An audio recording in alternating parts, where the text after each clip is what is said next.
she said swap wap, something like that. It was a bit funny. And then actually the brand, they were okay. I'm not sure I want to keep that, but they ended up keeping it, and it's like just because of that, boom, 350 million view. Yeah. No AI could predict that. No AI could actually do that. They would have pronounced the name perfectly. First, you need to have content that looks authentic, right? Second, it needs to be qualitative, and to have a good script, because if you don't have a good script, usually creator will be lazy and it won't work. But still with that, even if with the good creators, with authentic content, with good scripts, um, you still never know which one is going to be successful. Me, I still have no clue when I see an ad if it's going to be successful or not. I mean, no one can predict that. My name is Jacob Rushfin, founder and CEO of Botsy and the host of Price Power, the podcast for subscription apps to grow their revenue. Today, we're talking with the founder of Ramdam, Xavier de Bayens. Ramdam is a creator ads platform that powers the advertising engine of some of the top apps out there like PhotoRoom, Flow, Tinder, and more, delivering over 10,000 creatives per month. Before founding Ramdam, Xavier launched an app that got acquired by the Match Dating Group and then spent 5 years working on AI at Match. In this episode, we talk about when is the right time to try UGC? How do you scale creator ads once you see it's working? What's the right way to weave AI into creator content? And why happy accidents from real creators still outperform AI perfect execution. Hey Xavier, I'm really excited to have you on the podcast today. UGC is such a hot topic in the mobile app subscription world and user acquisition in general. So I'm really excited to kind of learn from you and get your insights. Hey, Jacob. Thank you for having me. Very happy to be here. Cool. So I guess before we dive into insights and sharing your knowledge, and I know Ramdam isn't exclusively focused on mobile apps, but it looks like across your career, you've had quite a few stops that did involve mobile apps, from Orange all the way to Match Group. I guess if you want to give everyone a quick backstory on how you ended up founding Ramdam. Yeah, of course. So I'm Xavier. Actually, I'm the CEO, co-founder of Ramdam. But before Ramdam, I actually lived in the intersection of music, tech, and consumer apps. I started my career at Universal Music, and then launched an app that has been acquired by the Match Group, a dating app, obviously. So we stayed at Match with me and my co-founder for 5 years, working with AI teams. And then we left Match a few years ago, and we launched start an app studio. Actually, Ramdam was a pivot. Let me tell you the story of Ramdam. Actually, we launched a few apps, and one of the apps was an app for a car search app for US millennials. And we managed to scale this app in the US thanks to one TikTok ad. All right. So I actually spent months trying to get TikTokers, doing some short promo video of my ads, using it as a creative part of my social media ad campaigns. Took me a while to get, at the end of the day, one creative that divided my cost per install by 5. And then actually we were profitable. We became actually one of the top car search app in the US. For various reasons, we had to kill this app, but the idea remained. All right, so I managed to get this top performing ad, struggling to get those in 3 months, like maybe 50 different creatives in 3 months. What if I could build a tool where I could actually provide these 50 creatives in 3 days? And this is how Ramdam was born. All right, so we built a tool that helped any consumer app to get creator ads for their social media ad campaigns, real creators, authentic creators, and now AI creators. Maybe we'll talk about that super seamlessly, so that they can actually scale on social media, on TikTok, on Meta. Yeah, that's amazing. And I think a lot of great ideas are often come out of solving your own problem, solving your own Yeah, frustrations, right? And that's really the best way to understand that it is a problem, that you were challenged with it and try to solve that for yourself. It makes so much sense, and clearly a need for many other people as well, yeah, based on the success so far. So how about we start with some basics? I'm not a paid ads expert, so maybe this is common knowledge. But I thought, I was reading some of the materials you were sharing, and I thought the different formats of UGC content was quite interesting, where you had classic UGC, trends, carousels. And it makes sense that you'd want to test a variety of styles and formats. Maybe you could explain these different types of UGC for me? Yeah, of course. So basically, what we call UGC is like a content. We call it also creator ads. So it's a content that looks natural and that you will use on TikTok ads, on Meta ads, on YouTube ads, whenever, wherever. And that doesn't really look like an ad because now the more it looks like an ad, the more likely people will skip it. So it needs to look natural. So this is what we call UGC. And you have different kinds of UGC. And we provide that different kinds of UGC. What we call classic UGC. This is actually what most people think about. Like, for example, a creator that talks directly to camera, show the app, maybe a before and after, focusing on one key benefit or feature, like a quick walkthrough, a very simple story that illustrates the pain points. This is a classic UGC style, right? But you also have, for example, trends. If you go to TikTok and on Meta now, trends like is a sound, a meme, a joke, and the idea is to wrap as an app your value proposition inside that format, right? So it's usually between 5 to 10 seconds, 15-second max. And like the beauty of it is that the platform like TikTok, they already know this format very well. They know that it performs well. So actually, it can actually make your app win, okay? Make your ad win. And we see actually a lot of top performing trends for subscription utility app, for example, where the product is not very sexy, but the format is. So it can be super useful to use trends. And you have carousels.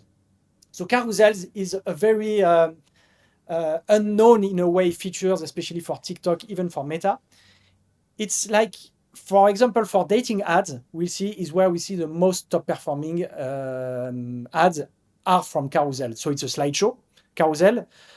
It's like, it's great to tell a mini story in a very interactive way. So we'll see like maybe 5 different pictures with a creator illustrating a story, and then the user can slide into each of the pictures, and the good thing is like when creators do a carousel, they will talk about their transformation, about their stories. If you guys as app developers wants to do a carousel, you'll talk about your features, and people they don't really care about your features. When creators do that, they talk about their transformation, about their experience, and this is what people care about. So yeah, this is a different kind of format you can actually use, and we can help you doing that at Ramdam, providing you advice on which format you could privilege to start to get traction on social media ads. Yeah. The trends is interesting where you're kind of riding a wave, right, of existing things that are already popular. And so Yeah. those are probably pretty short-lived where they're not going to have a long lifespan in terms of the content. Yeah, I mean, any UGC now has a very short lifespan, Okay. you know. Um, um, y- this is a good thing for us as a business, but the thing is actually usually when you have a winning ad in TikTok on Meta, it doesn't last for more than a month, maybe 2 months if you're very lucky. So usually the lifespan is between 2 or 3 weeks when you have a top performing ad. Of course, trends tend to be even shorter, Yeah. but you need actually to refuel and to get new UGC every month if you want to keep winning and keep getting low CPI or high ROS. You don't have any choice. And so you mentioned on TikTok that they're actually seeing the trends and maybe help boosting your post because it's tapping into that trend, or is that just that naturally people are searching for that trend, and so does this TikTok have some inherent thing where they're identifying trends and showing those to users, or is it more just general algorithmic, suggestions? It's both, actually. If you have a trend that is posted organically, then the algorithm from TikTok or even Meta will boost it naturally because they know that this format is actually popular. If you use it as an ad, it might be also more efficient because people are used to see that kind of trend, so they'll be curious. Maybe they spend more time. They're not gonna leave after 1 minute is gone. They might stick a little bit more, and then you have higher chance to people clicking on it, downloading your app, so it can drive to better performances. Do you think that do you typically see that one style ends up working best for a client? Do they people usually have a mix? Does it depend on maybe the creator too, where like the creator and the UGC style and the brand or product all need to have alignment? How do you think about like the different styles and how they mix. Right?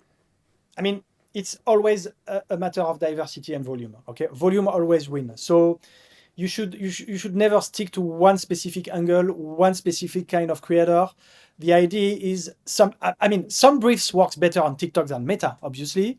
Some industries are naturally more trend friendly. If you go to social media or dating, it might be good. Some utility. Some are more demo driven. Some brands need more storytelling, some other more social proof, etc., etc. But the bottom line is you need to test a lot. You need to test different formats. You need to test different creators. You need to test different angles. And usually, what we see, the pattern of winning client is clients that accept the idea of volume and experimentation, rather than, for example, searching just one perfect format or one perfect persona. Um, it's always better, for example, to have 50 different creators that doesn't really match exactly the type of persona you're looking for, rather than 5 personas that match exactly what you're looking for. So yeah, experiment, experiment, experiment. Of course, be aware of what would be successful for your industry, for the platform you're actually advertising on, and we can help with that. But experimentation is key. Do you probably look for the client and to provide some guidance on what they see work, give you some information so you can better align kind of the briefs you're providing to the creators based on what they see working? Or do you, I guess, how much of a helping hand do you give to the clients? Or is it that clients, they need to come with more understanding of what kind of the value of their product is? Yeah, so basically, when a client comes to us, what we do is we have what we call the creative strategist that will actually go deep into their product, see what's our value proposition, what makes them different from competitor. And then the idea is first, basic, check what competitor did, all the top performing for competitors. So we can get all the different concepts from competitors. We also know ourselves what are the current trends that are winning, what are the current concepts that are winning, because we are doing that every day. We have like 10,000 creatives per month, so we know what are the current trends.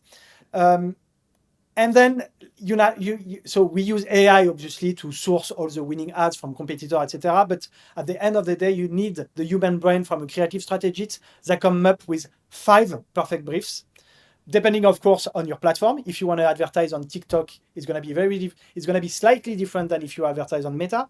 If you advertise on both, actually you would need some concept that match both platform.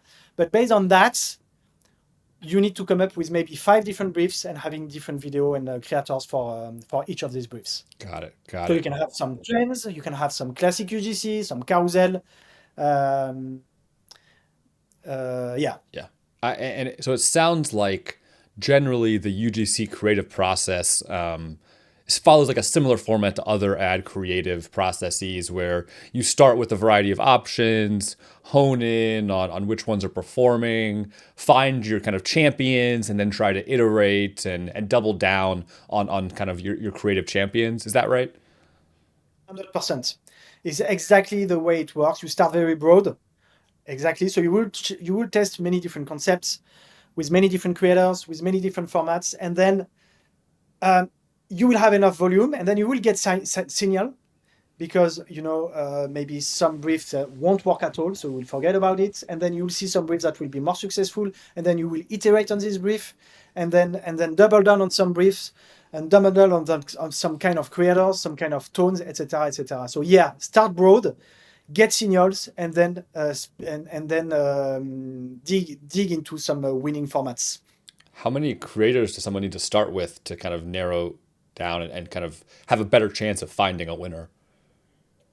So for a serious test in a country, so if you want to start a test in the US, for example, what we usually recommend is starting with around 20 creators, right? So you can start between 20 and 40 creators. You come up with 4 or 5 different concepts, and then that will give you enough variation to find early winners and see some first patterns. Got it. And so you have it's based on the geo, where based on like kind of the country that you say, okay, well, let's focus on the US or focus on Western Europe. So you need different creators for different regions.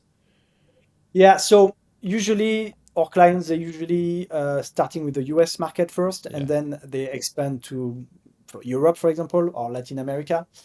So the way it works usually is you start with the US, you get some top performing in the US, and then if you want to expand to Germany or France, you can actually use top performing from the US. It works. It's counterintuitive, but it can work. And you keep the same winning format, and then you use local creators, or you can use AI, and having, for example, a top performing creatives with the US creators, and then just duplicate it with German Interesting. creators using AI to have a brand new persona. You can do both. Is that what is the percentage chance that the creative that performs in the US will also perform in other geos? Is that pretty high, or is it a mix? Actually, usually what we see is when you have a top performing in the US, it's very likely that it's going to be a top performing anywhere else. Okay. Very likely.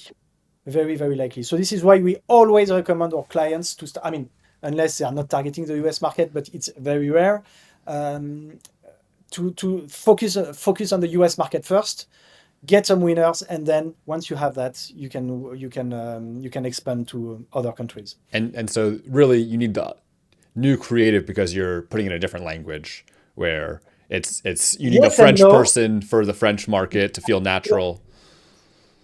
Yes and no. Okay. Uh, why yes and no? Because actually that's actually counterintuitive. But I mean, if you have a top performing creative in English, in US English, it can actually be a top performing for non-US, non-English speaking countries, French and Germany. I mean, it works. Yeah. It doesn't work as much as in the US, but it works.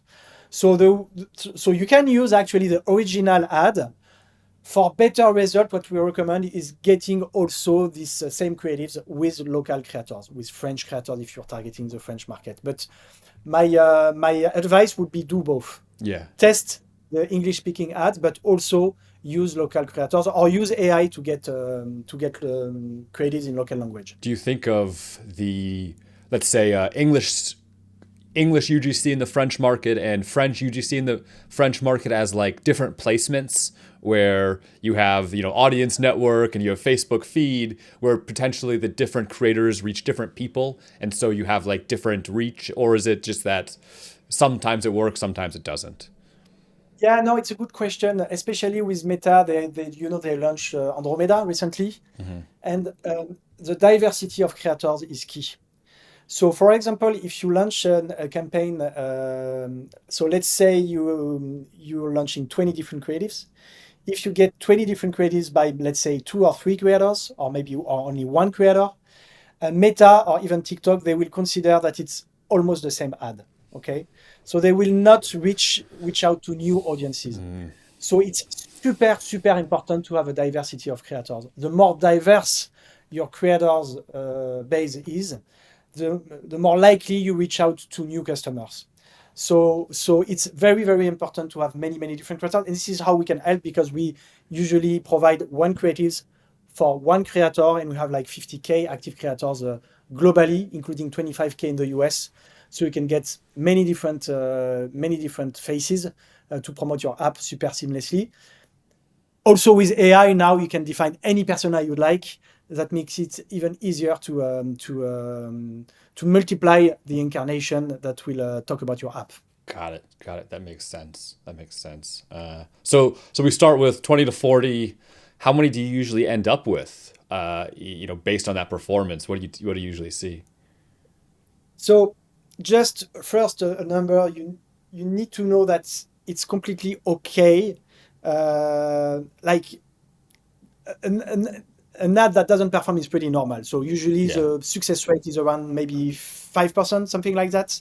So basically, as I told you earlier, the more you scale, the more creative you need. Plus, you will need the ad fatigue, so you will end up with hundreds and hundreds of ads. I mean, our number one clients now, today, we are delivering more than 1,000 creatives per month, Wow. to give you an idea. Yeah. What like you don't have to give the exact, but like what spend level do you need to support that level of creatives? Uh, yeah, on their side, they are high seven figures per month Right. Right. in terms of media spends. So they're big spender on both TikTok and Meta ads. But even with 5 or 6 figures, you need a minimum 20 to 50 creatives per month. Yeah, just because of the creative fatigue is so fast.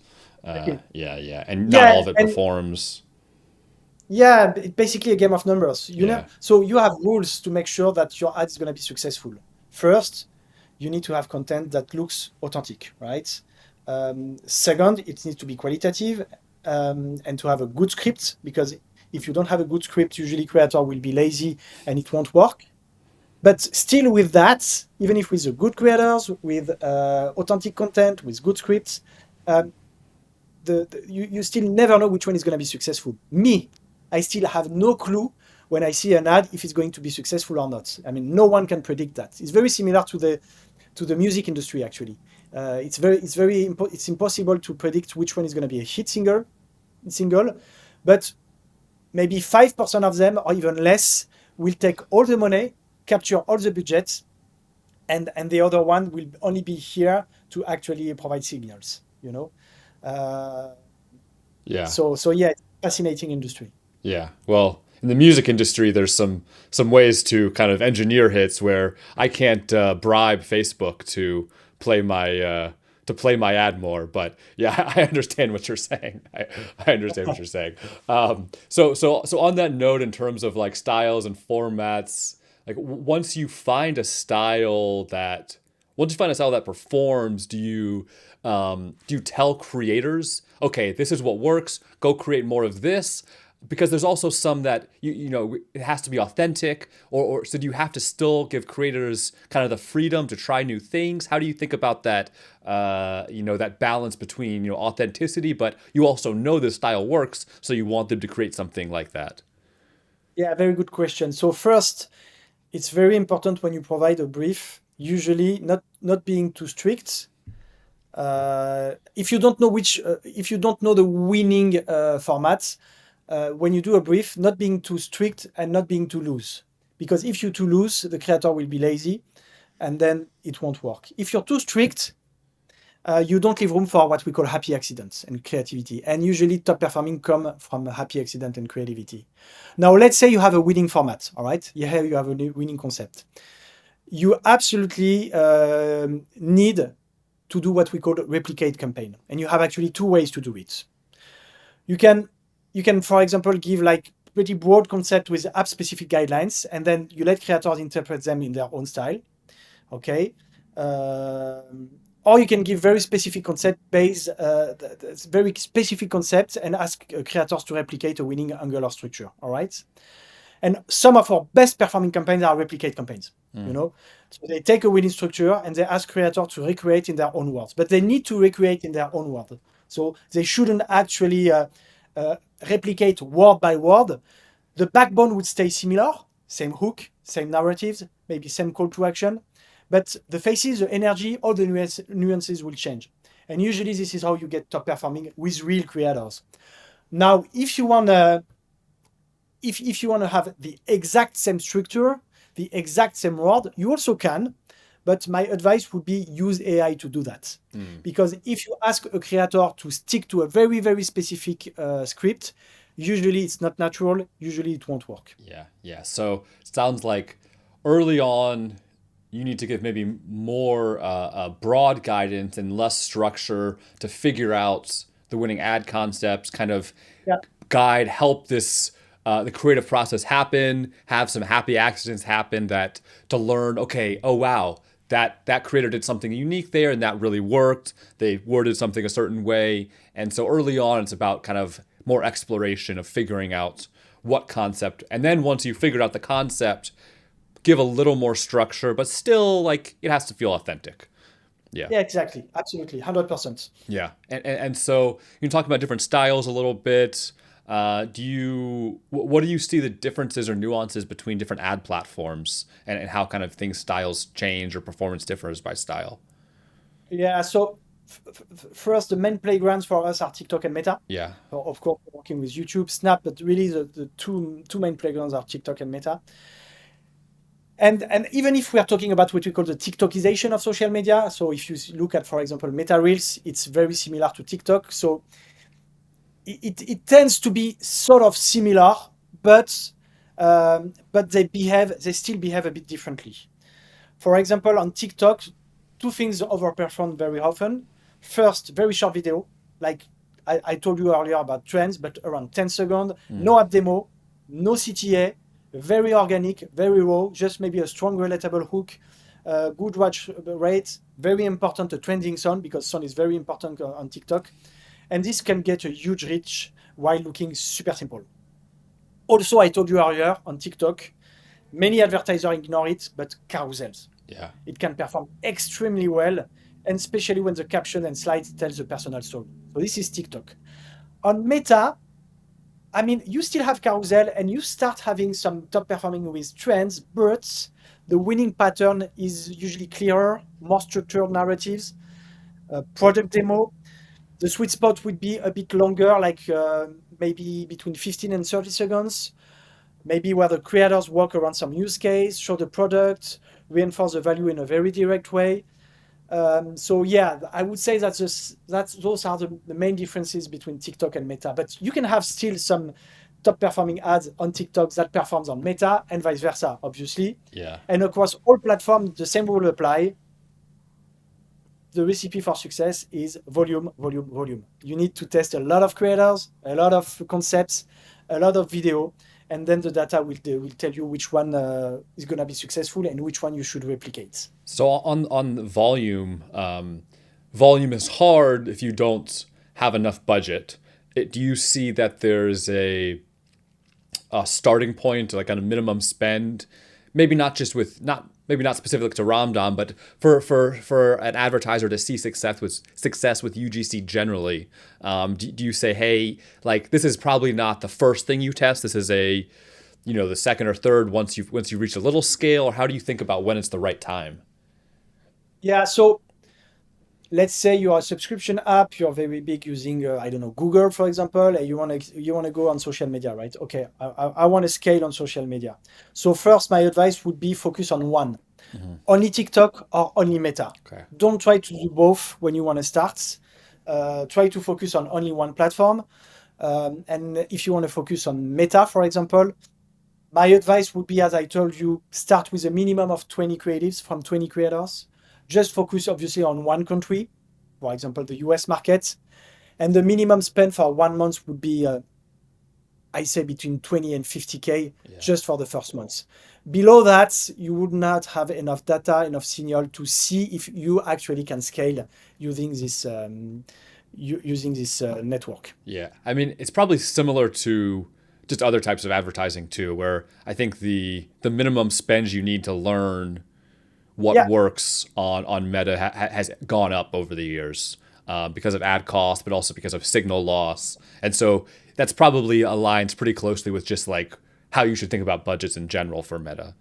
Is that 100%. Yeah, yeah. Okay. 100% Okay. agree. Okay. Cool. That makes sense. That makes sense. So I guess I'm curious how we can connect ad learnings, ad performance to the actual product or the funnel. So maybe if you look at, like, let's say some best performing for specifically subscription apps, for your best performing subscription app clients, what are the common elements maybe in kind of the funnel, either in web to app funnel or in-app onboarding funnel that make creator ads work? Are there differences that happen in the product if where for the subscription apps that you see that UGC works and performs versus those who doesn't? Yeah, ve- the first thing is if you have an app that already makes money on TikTok and Meta, Yeah, UGC usually scales. It's as simple as with that. organic content. Yeah, Yeah. Okay. UGC usually scales, right? So the thing is, it's pretty simple. The winners keeps usually one story from ad to paywall, okay? And then they can deliver the promised quick win and fast. It must be super simple. Um, so so for example, what winners do usually, they have one narrative end to end.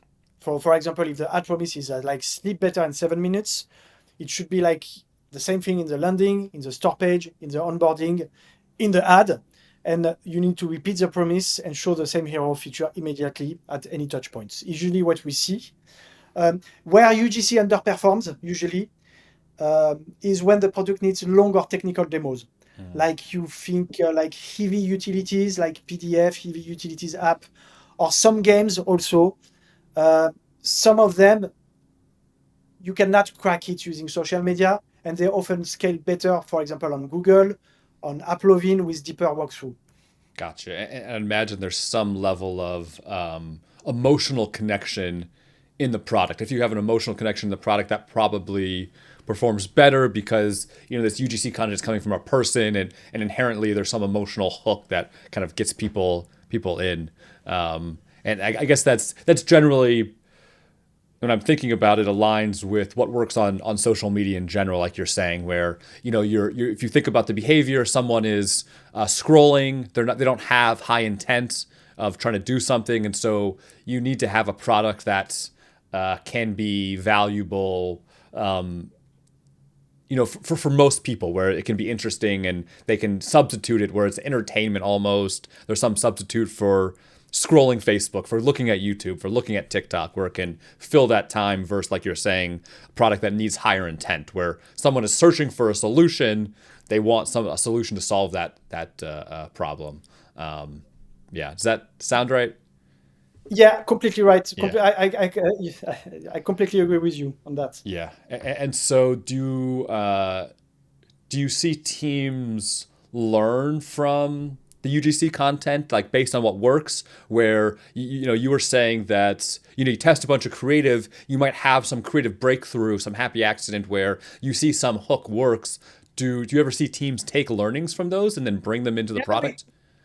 yes, sometimes it's difficult because the UA team are very different from the product team, but we can see some success stories. So we did this on a campaign, for example. It was they like have a generic unlock premium kind of stuff, and then they change this, swap this generic unlock premium for the exact creator promise we had in the ad.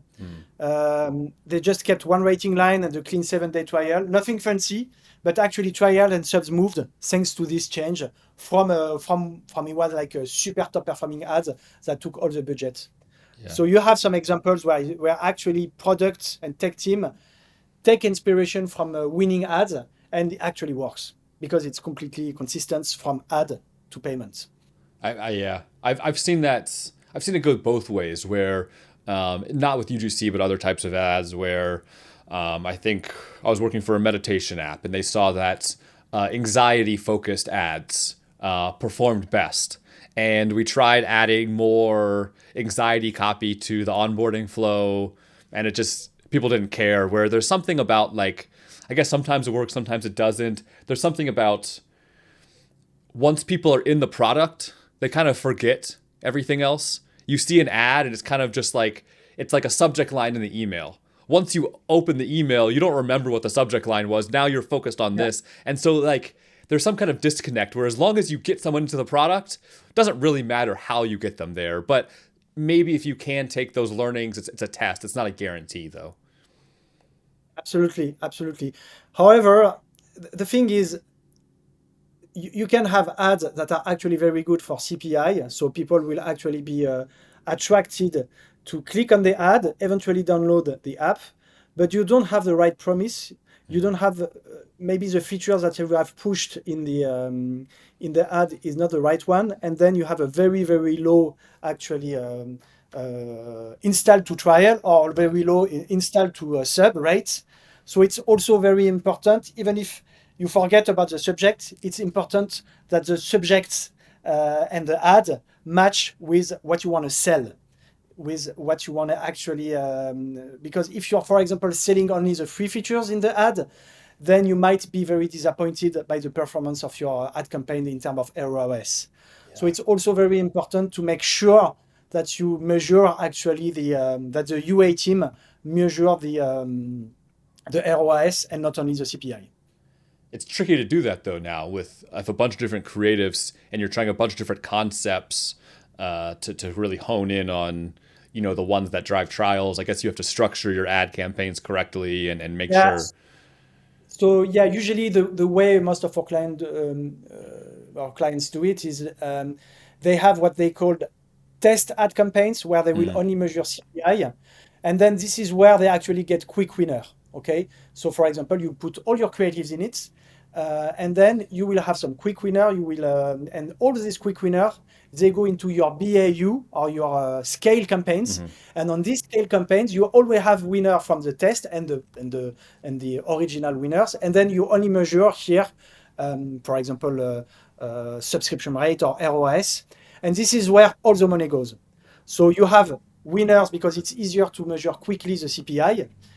All the CPI is winner, then you put in this ad campaigns, and then you scale, and you can grow using that technique. I mean, most of our clients they are using that technique. Yeah, that's what I was going to ask about the feedback loop, because if you have to wait till day 30 retention or Yeah, trial conversion rate, the feedback loop is much slower. But if I guess that makes sense, you're measuring on top level performance metrics, click rate, install. Okay, this has strong signal, it could be a winner, and then put into your yeah, business as usual. And then because it's getting most of the money, you can clearly tell if you see trial conversion rate tank, you go, okay, well that's not good. That one that one's not performing. exactly. Yeah, okay. That makes sense. That makes sense. Exactly how it works, and it works pretty well. Yeah.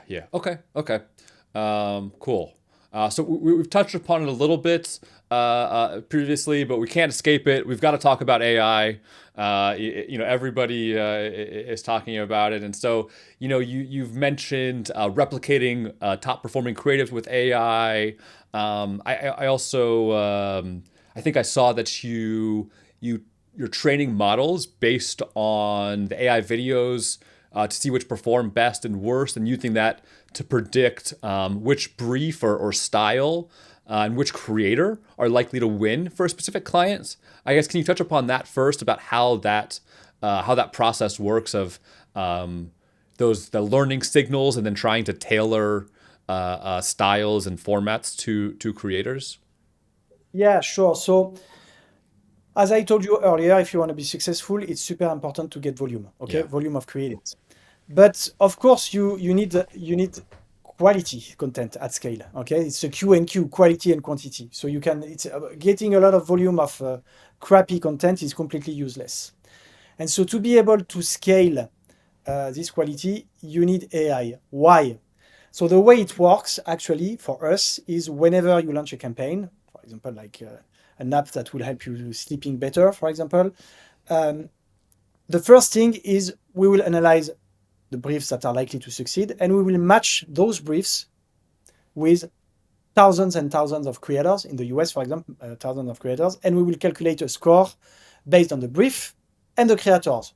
So we look, for example, at the creators of all the past campaigns they did, the performance, the performance they had on their past campaigns, their social metrics, their bio, their hashtags, all their video, etc. And then based on that, the AI will be able to actually rate each of these creators and only push the campaign to creators likely to succeed.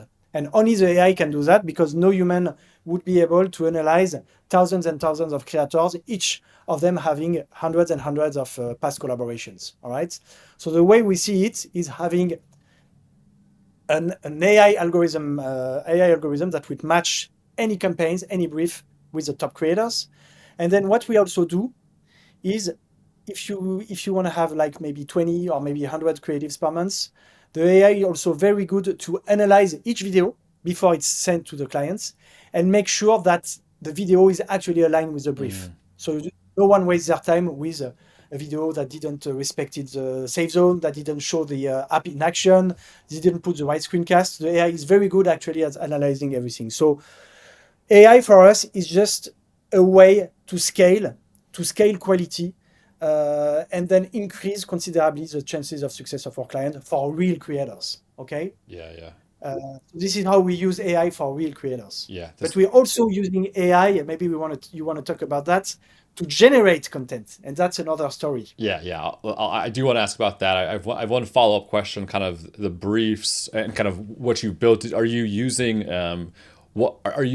existing tools out there? Have you built your own in house tools for that AI layer? So you're talking about the briefs, right? The briefs, the matching, the video Yeah, reviews. sorry. Yeah. Yeah, yeah, sorry. So about that, it's all internal. So we have trained a model actually, where we actually each briefs we match it with creators, and then we see the output. I mean, has this creator been successful for this campaign? Yes or no? And then it helps us training and improving the model. And as we have now thousands and thousands of campaign, um, almost hundreds of thousands of existing collaborations, past collaborations, we're starting to have enough data to train a model and making sure that we can clearly increase the chance of success of each collaboration. Do you see, can you measure that the chance of success, the success rate is going up? Yeah, Yeah. absolutely. We can see for each brief, we can see the success rate for each brief, Yeah. for each creator, for each video, and this actually helps us to train and improve the model. Yeah, got it, got it. That makes sense. I guess what one thing I was curious about is do you incentivize the creators based on performance? No, I mean, yes and no. So basically, they all have a flat fee Okay. because at the end of the day, you never know which one is going to be successful. Okay. You can increase your chances of success by having the right creators, by having the right brief, by having the videos that match with the brief, but you never know if it's going to be successful. All you can do is increasing your chance of success. Okay. So there is still a part of luck. And then a creator can be successful or not successful and not being fully responsible of it. So a creator, they have a flat fee, but if they perform, what we're gonna do is for the next collaboration, they will have a flat fee that will increase. Got it. Got it. So there's some level of performance bonus because you want them to continue to work with Yeah, you. You want them to stick around. yeah, exactly. Yeah, yeah. Okay. Interesting. Interesting. Okay, so let's talk about the AI creators. What do you see the future of this? Is this AI generated video going to replace real people creators? No, I think it's gonna be. It's never gonna replace free creators. I think it's gonna be a mix. Yeah. Actually, we have started working on AI generated video. We have a huge demand on AI generated video. Um, I think they are incredibly useful, and we see actually great performance in very specific use case. So, for example, if you need to reach audiences that are very hard to source in real life. So, for example, if Mm, you're looking for very high income persona, which are usually very difficult to target for UGC, or if you're looking for specific life stage, think of a pregnant woman, for example. It's very difficult to get. Or if you want to produce some complex scene very quickly, like street interviews, that kind of stuff, or very cinematic concepts, then AI can be incredibly useful. But what AI cannot do for now is replace what we call happy accident of real creators. right.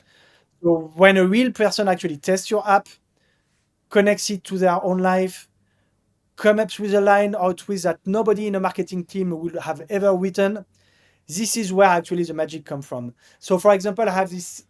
So, our number one ad ever is 350 million views in the US. It was sponsored, but still, it was a huge top performing ad. And actually, the creator, they like pronounced the brand name. He called the app called Swipe Wipe with a funny accent. She said swap wap, something like that. It was a bit funny. And then actually the brand, they were okay. I'm not sure I want to keep that, but they ended up keeping it, and it's like just because of that, boom, 350 million view. Yeah. No AI could predict that. No AI could actually do that. They would have pronounced the name perfectly, the brand name perfectly. So yeah, this is a perfect illustration that you need AI sometimes for very specific use case, but you still need real creators. And so maybe it sounds like it's valuable for maybe scaling once you found a creative concept that works because you know what works and then you can crank out variations and new iterations. Yeah, 100%. So let's say we have a winning hat for a garagist, like, or a plumber, and then you want to extend to many different jobs, like for a lawyer. Mm, We have this case because we are working with an AI concierge assistant, an app, and they need many different jobs, and they found like a winning ads for one specific job with a real creator, and then we want to expand to all kind of jobs, and then AI could be absolutely incredible doing that. So finding the winning concept with human and then scale and expand with AI can be super useful. Or maybe vice versa, what you can do is testing some first concept with AI. All right. You see some first traction with some initial concepts because you want to test it. And then once you have a winning concept, you can ask for real human to do that concept and maybe find some top performing from there. Is AI video priced lower? Yeah, Yeah. it's priced lower. So on our side, AI video starts at $30, $35, the AI. But on our side, it's not only a prompted video because we have AI operators that will produce a video that is completely fully edited. Got it. Got it. So there's still manual intervention because you need to add Yes. text or add overlays or whatever it is to actually make it the right kind of concept for an ad. Yeah, especially now because you have many models around. So you obviously have Sora 2 from OpenAI, you obviously have Veo 3.1 from Google, but you have many others. You have Seedance from TikTok. And actually, some of the models are very useful for some specific scripts. You don't have like one model that is good for all the different use cases. For example, if you need replica, you might need actually 1 2.2. It's another model. So you have different models. For each video, you would need a lot of different prompts, video generation for one prompt, because one prompt can lead to something that is not good. Yeah. Each prompt, by the way, cost money Yeah. because, for example, Sora 2 is 10 cents per second. So 30 seconds multiplied by 20 twice. So the price are increasing, the price increasing fast. And once you've got your video from prompts, video generation from prompts, you 100% of the time you need post editing. You need to add subtitles. You need to do some clean shot from one to another. So the bottom line is you need someone that actually is a specialist to do that kind of video if you don't want to waste your time and your money. Yeah. Yeah. And what we do, we have what we call AI operators that are automatically attributed to your brief whenever you launch a brief. And in hours, they will provide with some ads and videos that perfectly fit your brief. This is probably the beginning of like what we see as a new job title, right? Absolutely. Yeah. Actually, we have a name. We call them AI operator. Yeah. Yeah. So I would imagine the more this will expand to other companies. It's kind of like, there's early on it was like prompt engineer because people were Yeah, talking about similar. Yeah. Yeah. Similar. it's not only prompt engineering, it's more complex like that Yes. because sometimes you will need lip syncing for the audio, you will need post editing, etc. So we call them, video AI operator. Yeah. Yeah. That makes sense. And I think, you know, one interesting thing, kind of one through line is that when we're talking about all this is that, fundamentally, marketing is still very similar at the end of the day where, humans haven't really changed, right? We're still, for hundreds or thousands of years, our motivations, desires, psychology are still the same. And so I'm curious, we talk about, the emotional hooks and getting people interested, and these same concepts hold true, and that there's something special about human creators actually having that happy accident. From your perspective, what are these foundations of marketing that still hold true that people need to remember when working with AI creatives? I mean, I think it's very simple. I mean, people have for years, thousands of years, people have a problem or a desire, and they want to understand quickly how something, a product, a service, will change something and solve their problem. So if you look at the ad, they don't care if the ad is very polished. They just care if it feels real, relevant, and easy to understand. Yeah. Okay, so they have two things that matter actually: the clarity.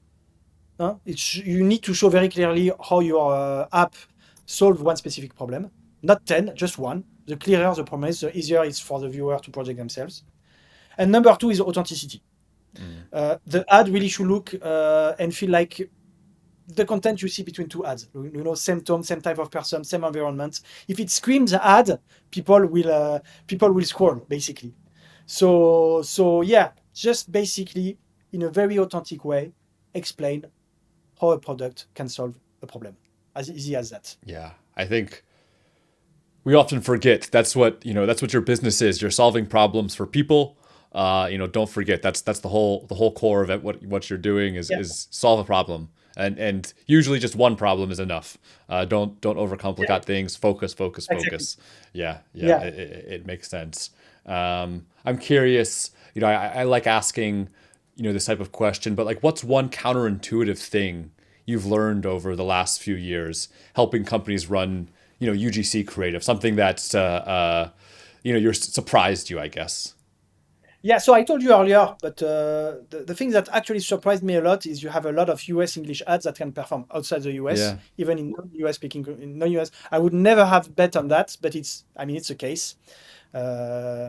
So that's the first one. And another counterintuitive thing is I'd say is that actually your intuition about what will work is often wrong. Mm. Ad you are 100% sure will win will most likely underperform, Yeah. and the one that feels a bit weird can end up changing your business, and changing your life.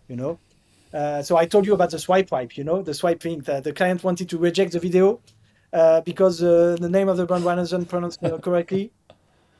350 million view, all right, and it completely changed obviously the trajectory of the app. Yeah. So yeah.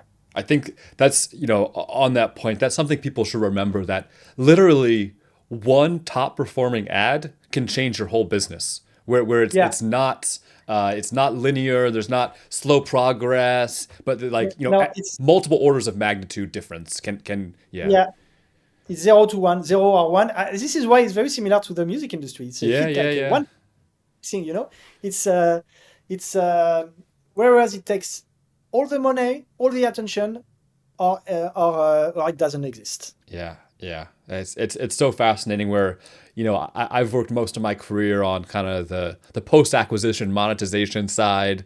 Once people actually install the app, how do you get them to pay, and funnel Yeah, optimization and stuff like that. But just the world of like ad champions and how performance differs so much, and I think, of course it depends on the algorithmic elements, but it's human emotion, right? Can you tap into something that resonates, that connects with people, and it's so interesting. Yeah, yeah. absolutely. Yeah. Okay. So we've talked a little bit about Ramdam throughout, but do you want to give a quick plug for Ramdam, and Yeah. maybe, yeah. So yeah, we talk about Ramdam, but very simple.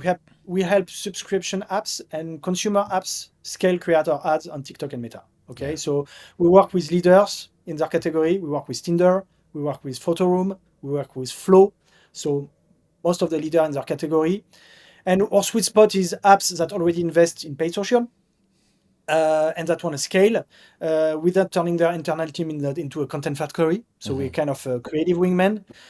And they usually understand the value of creative volume or clients, but they lack time and bandwidth. Mm. So what we're gonna do is handling everything from brief to creator, AI production. We are gonna deliver ready-to-run assets with two obsessions. Number one obsession, providing you with this top-performing ad. This is what we do: provide top-performing ad. Obsession number two, we are not gonna waste your time. Yeah. And so there's lots of companies doing similar things. How are you guys different? So we are not an agency in a sense. Are we like most of our company employees are engineers. So everything is streamlined. So we have basically a tool that will automatize and streamline everything. So as I told you, whenever you launch a brief, and the creators are automatically being ranked and automatically being pushed a notification, so they can automatically apply. So we will select them. The AI will make sure that the video is automatically aligned with the brief. So thanks to all the tech we have put and all the AI, we can deliver 10 times, 15 times more than any competitor with a better quality. Got it. Got it. Well, yeah, I've heard great things. I know some people that work with you all, and heard very positive things. So this was awesome. I really appreciate you sharing all this knowledge. Any last things you want to promote, plug? Any closing notes to share? No, just if you can reach out to me on LinkedIn, on mail. I don't know if you have the contact. And if you say that you come from the Botsy podcast, I'll do a personalized demo. Okay. I'll take time to make sure that I prepare the right briefs for you. So just ping me an email, Xavier at Ramdam, ramd.am, and then I'll make sure to treat you very And well. it won't be an AI Xavier. It'll be a real. It will be It'll be. this Xavier, Okay. not Xavier. I love it. I love it. Okay. Well, we'll link to your LinkedIn in the show notes. We'll link to Ramdam in the show notes so people can go find it. And I think yeah, you may have one or two case studies we can also share there. We'll see. But this was Yeah. awesome. I really appreciate you joining. Thank you, Jacob. All right. Bye. Thanks. Bye bye. Thanks for listening. Hope you enjoyed. Please go to pricepowerpodcast.com to see all the episodes. Go to Spotify and YouTube and give us a subscribe and follow so you don't miss any episodes. All right, talk to you next time.